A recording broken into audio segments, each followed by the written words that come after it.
Are you willing to undertake a dangerous mission behind the enemy lines, knowing you may never return alive?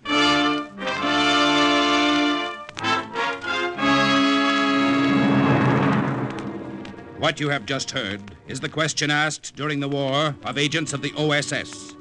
Ordinary citizens who to this question answered, yes. This is Cloak and Dagger.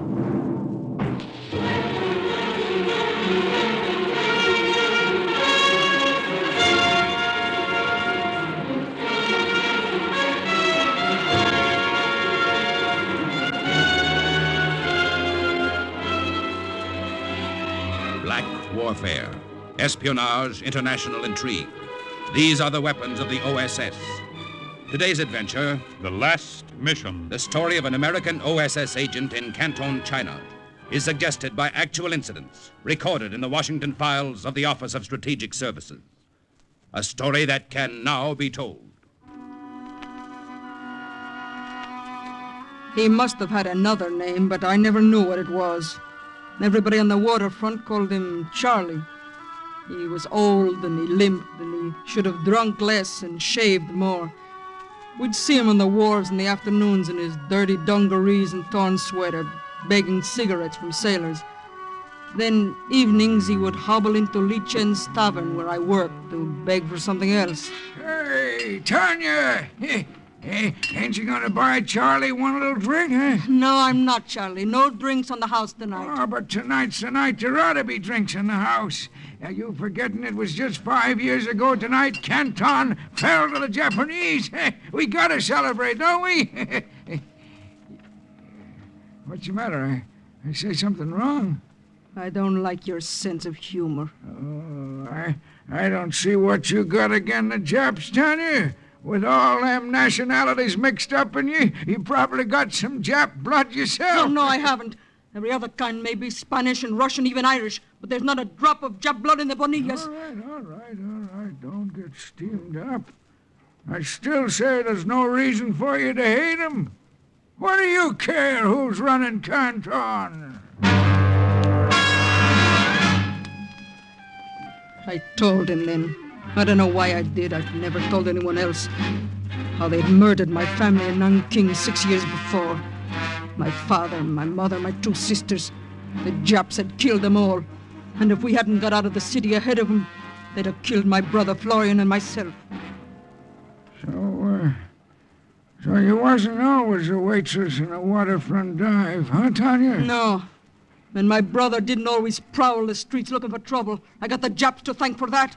Now maybe you can understand. Easy, Tanya. We got visitors. What do they want now? Checking identification papers again. You press arise. That means Always arise in the presence of the soldiers. Remember that hereafter. Now, your papers, please. Here. Tanya Bonilla, born in Madrid. You are Spanish, but you have Russian first name. And an Irish middle name. What does that make me? Perhaps makes you an Aryan. Captain. Yes, Lieutenant. It would be very dull in Canton if we put all the beautiful girls in jail. That is true. Your papers are in order, Miss Bonilla. And now, your papers, please. Who, me? I ain't got no papers, Captain. What you done with them? I don't know. I guess you must have lost them. What is your nationality? I don't know that neither. Nobody never told me. Seems like I've been around Canton since it was knee-high to... You are an American, perhaps? American? That's good. Take him away, Lieutenant. No, wait a minute, fella. Hold your horses, will you? I ain't gonna do you guys no good locked up in the brig. But I could help you plenty if I was free to mosey around the dock. You come now, or I will... Wait, Lieutenant. What do you mean, old man? How could that help us? Why, I get around, Captain. Old Charlie talks to everybody, and everybody talks to me. And they ain't too careful what they say, neither. if anybody was planning any monkey business, sabotage, or anything like that, old Charlie would be just about the first to know about it.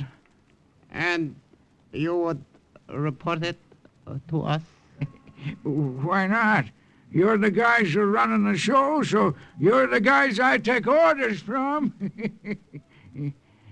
See what I mean? They saw what he meant. And when they left, he was still sitting with me, grinning as if he were proud of what he had done.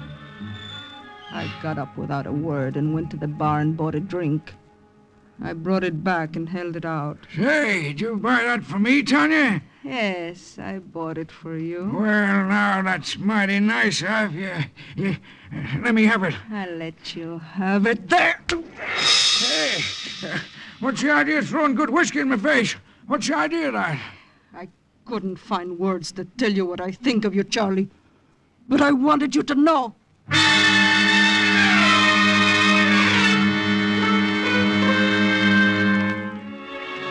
I was sorry afterward. After all, Charlie was old and hungry and half-cracked. I should have saved it for somebody else. Someone closer and dearer to me. I should have saved it for my brother, Florian, who was waiting for me when I got home. I thought you'd never get here, Tanya.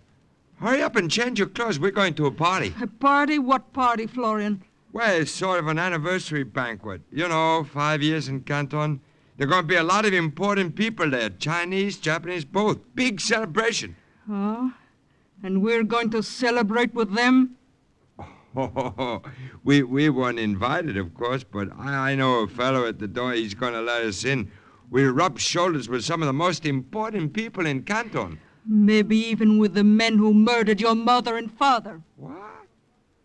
Oh, nah, don't be like that, Tanya. That was a long time ago. These aren't the same fellows who took Nanking. They're Japanese. Yeah, We're but... not going to the party, Florian. We got nothing to celebrate. No? Well, maybe you're not going, but I am. Why? Because I know what side my bread is buttered on, that's why. The Jap side? As long as they're top dog, yes. And it looked like they're going to be top dog for a long time. I see. You're a traitor to our family, Florian. We haven't got family, Tanya. We haven't got anything. And we never will have unless one of us starts playing on the winning team. See you later. I didn't sleep well that night. I lay there in the dark, feeling as if I were alone in a world of enemies. That same feeling haunted me all the next day at Lee Chen's. Charlie didn't come to the tavern that evening. I didn't see him till I was through working, till I stepped out into the dark street. Then a shadowy figure came staggering up to me. Tanya. You're drunk, Charlie. You better go home. That's just what I was thinking, Tanya. Only I can't seem to get there. The street keeps going round in circles. How about you kind of steer old Charlie along? I'm sorry. I want to get home myself. It's late. Oh, come on, Tanya. Be a sport, will you? Tough old Charlie. He grabbed my arm and hung on to it. That's a girl. It seemed easier to do what he asked than to argue about it. Hey, good girl. I'd never seen his home, but he remembered the address, and I led him toward it through the deserted streets. Ah, here we are. It was the kind of place you'd expect Charlie to live in. A filthy two-story dump in the worst part of Canton. He was still holding my arm as I took his key and unlocked his door for him. Good night, Charlie. Go to bed and sleep it off. Oh, come on in for a while. Why don't you? No, good night, I Charlie. got a bottle in there, Tanya. We can have a little drink. I don't want to drink. Oh, come on in anyway. Come on, Tanya. Charlie, let go of me. Let go, you hear? But he didn't let go. His fingers were like a vice around my wrist. Come on. He jerked me across the threshold. Get in. He shoved me into the pitch-black room and slammed the door. Now, where's that light? You filthy old bum! Let me out of here! Sorry I had to manhandle you like that. It was the only safe way of getting you in here. I thought someone else had said it. I thought there must be 3 of us in the room. Then the light flashed on, and there were just 2. Just Charlie and me. Surprised, Tanya? I'm sorry, but I have to play it safe. You see, Tanya, I am an American. An agent of the OSS.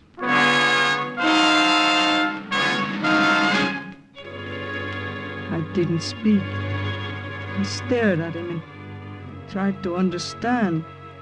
Tried to connect him with the shuffling little wharf rat I'd always known as Charlie. You realize, of course, Tanya, that this is something of an act of faith, exposing my identity to you like this. No one else in Canton knows who I am.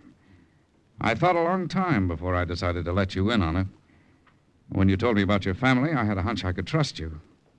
And then when you threw that drink in my face, I was sure of it. But Charlie... I mean... That's right, I'm still Charlie. But why have you done this? Why should you trust me with your life? For a very good reason. Because I need your help. My help? You see, I've operated alone here for a long time. Oh, it hasn't been too tough, but now... Now? Jap intelligence is tightening up. A lot of things I can't do alone anymore. That's why I need you. Oh, but I have no experience. I don't know anything You have about... courage and you hate the Japanese. That's worth a lot more than experience.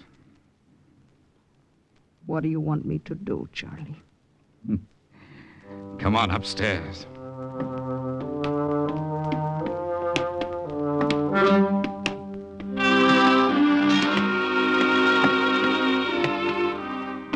He led me up a long, narrow, rickety staircase. He opened the door to a tiny, garret-like room just beneath the roof. It was hot and stuffy. The light he switched on was so dim that at first I couldn't see. Do you know what this is, Tanya? A radio transmitter. That's right. You send messages. To whom? American submarines operating off the Chinese coast. And what I send is all the information I can get about Jap shipping entering and leaving the port of Canton. I see. Tanya, you wait on sailors at Lee Chan's all day. You drink with them. I've never drunk with a Japanese sailor. But you could. Sailors talk a lot when they're drunk. And if they don't talk enough, I could provide you with knockout drops. They'd sleep peacefully while you examined their papers. I see. It scares you a little? A little, yes. You see, Watch it, Tanya. What? That lever on the wall, you almost touched it. You better not. Oh, what is it, Charlie? Oh, it's a little precaution I've taken. I wouldn't want this transmitter to fall into Japanese hands. They could do a great deal of damage with it. But the lever in the wall... That can do a great deal of damage, too. It sets off an explosive that'd blow this building sky high.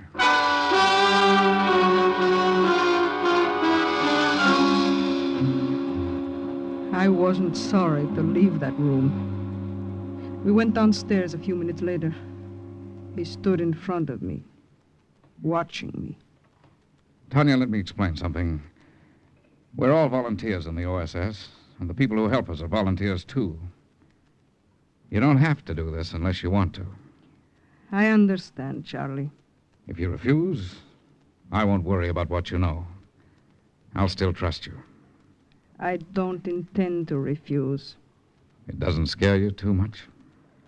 When I think of my father and mother and sister, it doesn't scare me at all. It's a deal? It's a deal. I don't have any liquor. We might have a smoke on it, though. American cigarettes? Oh, I haven't had one for years. Keep the pack. Thanks. To a free world, Tanya. To a free world.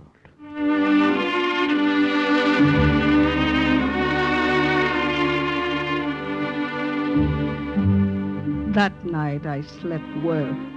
Now I had friends and allies. That is, I slept well until sometime shortly before dawn. And then the sound of my bedroom door opening awoke me. I wasn't frightened. I knew who it was and what he wanted. It had happened so many times before. I waited until he reached my dresser, until he bent over my purse. Don't take any of my money, Florian. Oh, you're awake. Well, I was just... Yes, I know, but I really can't spare any this week. I need the little I got. Well, you don't need it any more than I do. I'm broke, Tanya. Now, where am I supposed to get money to live on? Not out of my purse. Please close it, Florian. All right. Well, I don't see... Hey, what's this? What? Where you get these? What, Florian? These American cigarettes. I got them at the tavern. Who from? From a Jap soldier. A Jap soldier? Yeah, he had taken them off an American prisoner of war. And a Jap gave them to you? Yes, huh? why not? And you accepted them? Naturally, I accepted them. Well, so now my noble sister is accepting gifts from the enemy. Either you had a great change of heart, Tanya, or else... Else what? Or else... you're lying.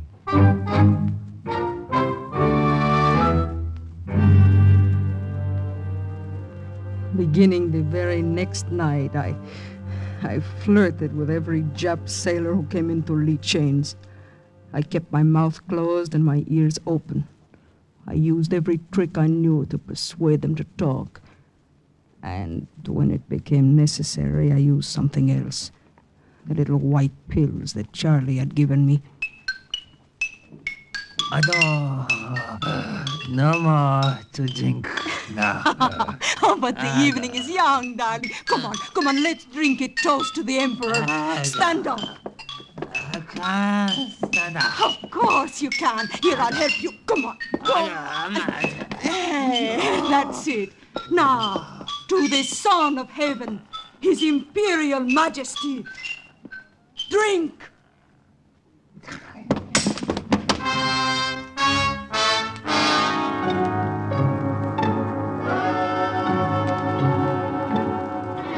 Oh, it was so easy, Charlie. He was out cold. I just reached into his pocket and there were his papers. No one saw you? Not a soul. You put the papers back? Of course, after I'd copied them. Here's the information. How am I doing, Charlie?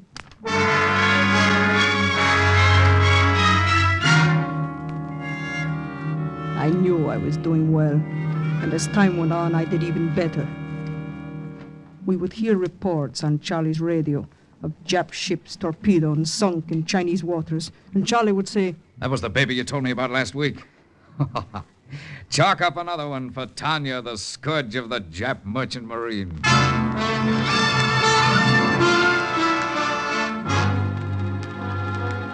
I was proud, and I was happy. And I believed my father and mother and sisters knew, and that they were proud too. And then came the night I went straight from Lee Chen's tavern to Charlie's house to tell him what I'd heard. The Takota Maru, huh? That's one of the Nip's biggest ships. I know, Charlie. And she's carrying industrial machinery to Yokohama, one of those factories they've stripped in Fuzhou. You sure about the sailing time? Quite sure. Tomorrow night at 10 o'clock. Good enough. I'll tip off the subs right away and they'll be laying for her, if she isn't traveling in convoy. She isn't, Charlie. And they'll get her like a sitting duck. Well, it's late, Tanya. Better get going. I'll see you tomorrow, Charlie. Not during the day. I'm going down to Tung Ho's junk on the river. I'll be back here by evening. Good night, Charlie. Wait a minute. Let me see if the coast is clear.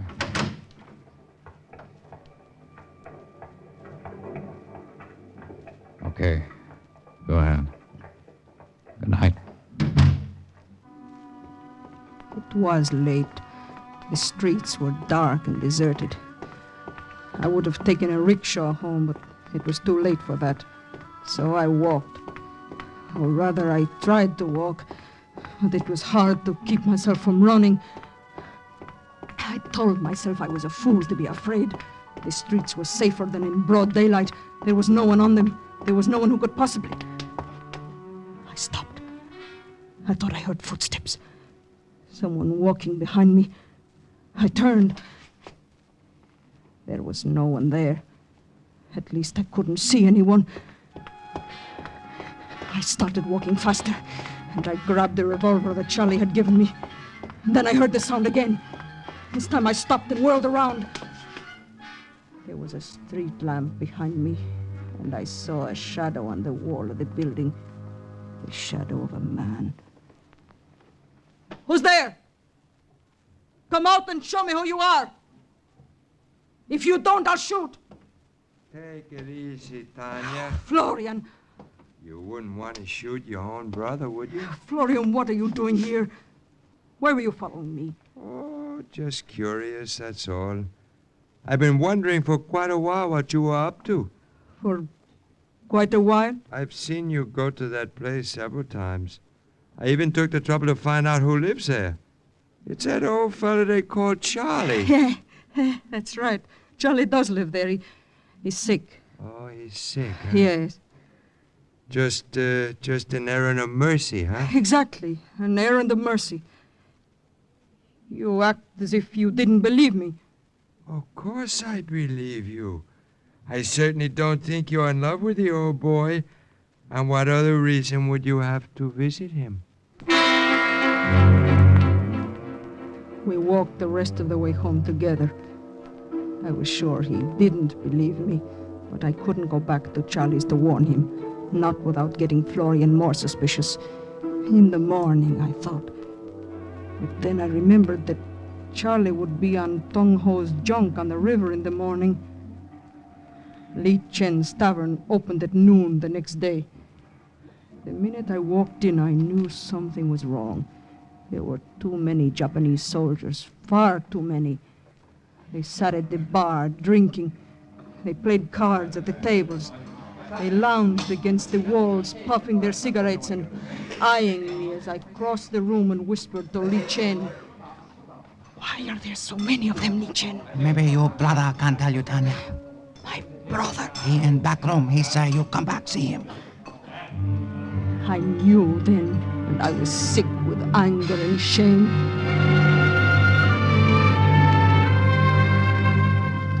But I was sicker still when I saw him sitting alone in that back room, when I saw the smirking triumph on his face.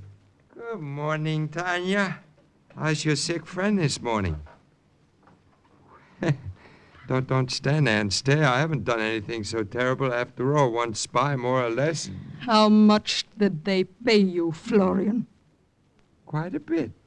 It seems they've known for a long time there was one operating in Canton. They haven't been able to get their hands on him. Until you betrayed him. Yes. Though they still haven't found him.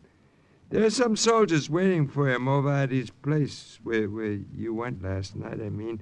And there's a crowd of them here. They're bound to pick him up pretty soon. Didn't you get a bonus for betraying me, too? Oh, I might have, but I wouldn't sell out my own sister. I kept you in the clear. I told him you helped me spot him. Thank you, Florian. Oh, not at all, Tanya. By the way, I can pay you back some of the money I lifted from your purse. After all, if it weren't for you, I wouldn't be sitting pretty now. Would a couple of 100 yen even the score? Huh? What do you say? There was so much I could have said, but I didn't waste the time. Only one thing mattered now. Charlie was still free. I swore by the memory of my mother and father that I would keep him free. It was a half hour before I managed to slip away from Li Chen's unnoticed. Charlie had introduced me to Tong Ho, and I had been aboard his junk the week before, so the guerrillas on guard around the boat recognized me. They led me to a cabin. That you, Tong Ho? It's Tanya, Charlie. Tanya. I thought you were Tong Ho. You just want to show to meet a courier from Hong Kong, some sort of important news. Not as important as the news I have for you.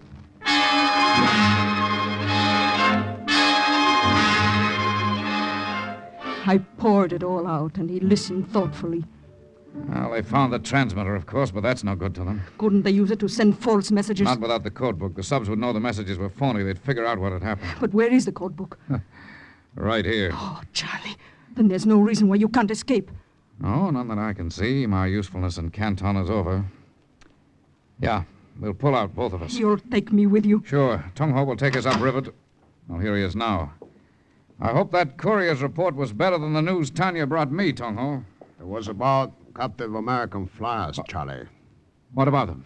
50 of them have been brought into Canton. They're being sent to prison camps in Japan. They sailed tonight aboard the Dakota Maru. Dakota Maru? Charlie, that's the ship I told you about last night. Yeah. It's the ship I radioed the subs to torpedo. They will torpedo our own men then, Charlie. They will if I don't countermand the order. Gotta let them know the flyers are aboard. They gotta let the ship go through. You cannot tell them, Charlie. You cannot get to the transmitter. I have to. But there are Japanese soldiers there waiting for you. So I'll get past them somehow. Charlie, no, don't go back there. They'll kill you if you do. And they'll kill those flyers if I don't. There are 50 of them. There's only one of me.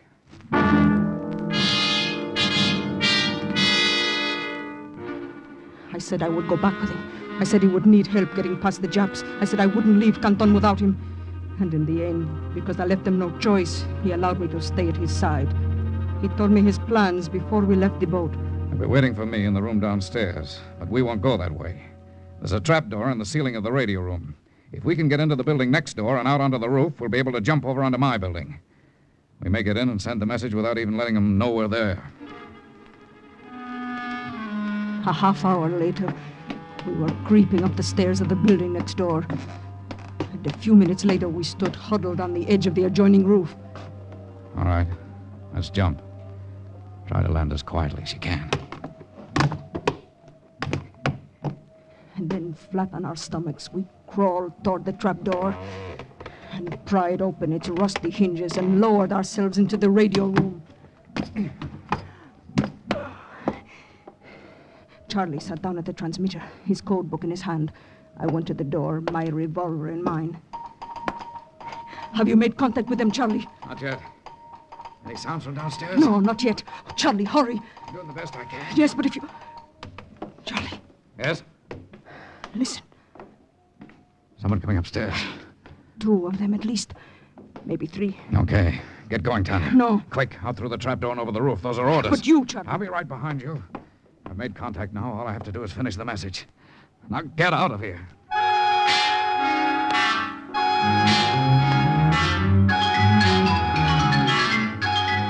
It was a lie. It was the only lie that Charlie ever told me. As I crossed the roof, I looked behind me, and he wasn't there. I went down the stairs next door and out onto the street, and he still wasn't there. I moved quickly through the crowd, still looking back, still waiting, still hoping. And then...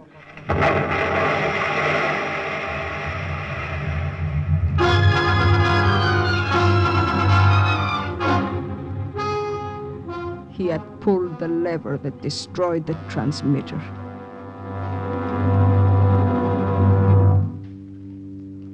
Later, a long time later, I learned that the Dakota Maru had passed safely through the submarines with 50 American flyers aboard. Charlie had sent his message in time. He had performed his last service for the OSS. The last, but one, I mean. The very last had been to die for it.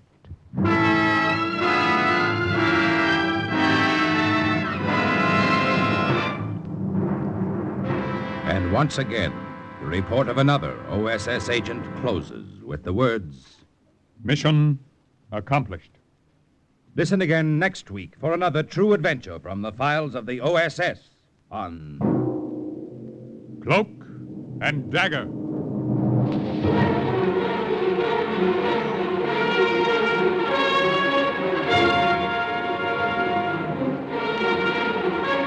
Heard in today's Cloak and Dagger adventure as Charlie was Ian Martin, Tanya, Bryna Raeburn, Florian Arnold Moss. Others were Ralph Bell, Raymond Edward Johnson, Carl Weber, and Guy Rep.